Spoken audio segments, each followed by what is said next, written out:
ប្រទេសថៃនៅថ្ងៃទី12ខែវិច្ឆិកាឆ្នាំ2025បានបញ្ជូនលោកស៊ីស៊ីជាងដែលអាជ្ញាធរចិនចោទថាជាមេខ្លោងនៃប្រតិបត្តិការលបែងស៊ីសងខុសច្បាប់ជាង200កន្លែងនៅព្រំដែនថៃមីយ៉ាន់ម៉ាទៅកាត់ទោសនៅប្រទេសចិនករណីនេះត្រូវបានចាត់ទុកថាជាអាទិភាពកំពូលរបស់ទីក្រុងប៉េកាំងនេះបើយោងទៅតាមកាសែតអង់គ្លេស The Guardian លោកស៊ីស៊ីជាងវ័យ43ឆ្នាំមានដើមកំណើតចិនតែមានសញ្ជាតិកម្ពុជាសហរដ្ឋអាមេរិកក៏បានភ្ជាប់លោកស៊ីទៅនឹងបណ្ដាញឆបោកជួញដូរមនុស្សនិងលាងលុយកខ្វក់ដែលពង្រីកខ្លួនយ៉ាងលឿននៅអាស៊ីអាគ្នេយ៍លោកស៊ីស៊ីជាងត្រូវបានប៉ូលីសថៃឃុំខ្លួនតាំងពីខែសីហាឆ្នាំ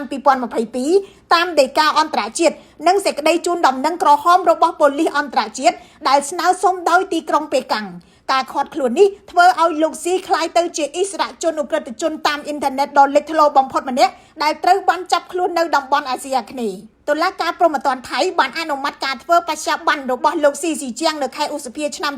2023តែទើបតែសម្រេចបញ្ជូនទៅចិនវិញនៅពេលនេះបន្ទាប់ពីមានការអំពាវនាវម្ដងហើយម្ដងទៀតពីក្រុមមេធាវីប៉ូលីសថៃបាននិយាយថាលោកស៊ីស៊ីជាងនឹងត្រូវប្រឈមមុខទៅនឹងការកាត់ក្តីនៅក្នុងប្រទេសចិនពីបទដំណើរការកាស៊ីណូមជ្ឈមណ្ឌលលបែងស៊ីសងខុសច្បាប់ប្រើប្រាស់ប្រទេសមីយ៉ាន់ម៉ាជាមូលដ្ឋានដើម្បីដំណើរការនិងលាងលុយកខ្វក់ពីអាណាចក្រលបែងស៊ីសងរបស់លោកតាមរយៈមេធាវីរបស់ខ្លួនលោកស៊ីស៊ីជាងបដិសេធរាល់ការចោទប្រកាន់ទាំងអស់នៅមុនពេលត្រូវបានចាប់ខ្លួនលោកស៊ីស៊ីជាងគ្រប់គ្រងអាណាចក្រអាជីវកម្មតម្លៃ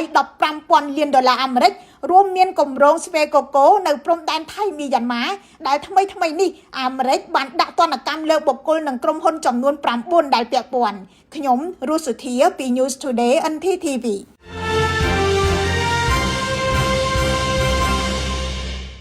គម្រោងចាំក្នុងការធ្វើអ្វីមួយហើយស្ដាយក្រោយនៅពេលដែលបាត់បង់ម៉ាស៊ីនបាញ់ថ្នាំអង្គរ Sprayer គ្រប់គ្រងហានិភ័យទាន់ពេលវេលានិងគ្រប់ស្ថានភាព